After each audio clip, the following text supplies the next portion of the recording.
So what does it take to speak in your own voice? I mean, what does it take? It sounds pretty easy, right?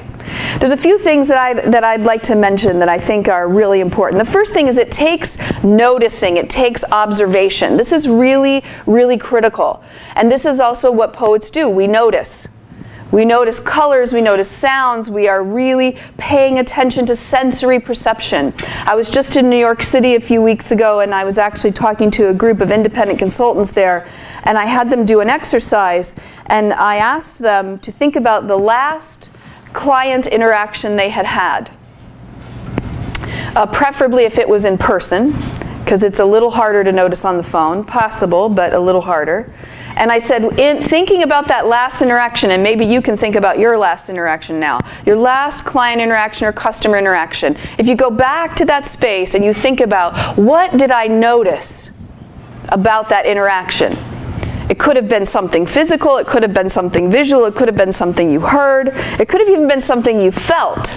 But what did you notice? And how could what you notice change the outcome of that relationship or the outcome of that interaction? Because we are, again, married to the church of busyness, we don't notice. The faster we move, the less we notice.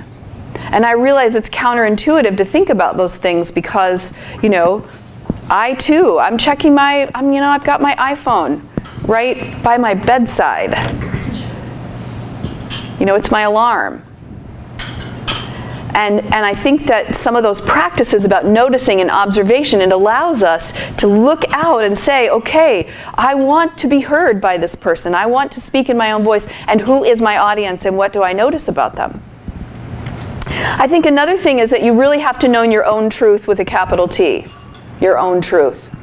And I'm happy that the conversation is changing these days, and it's okay to talk about those kinds of things in business settings and in professional settings.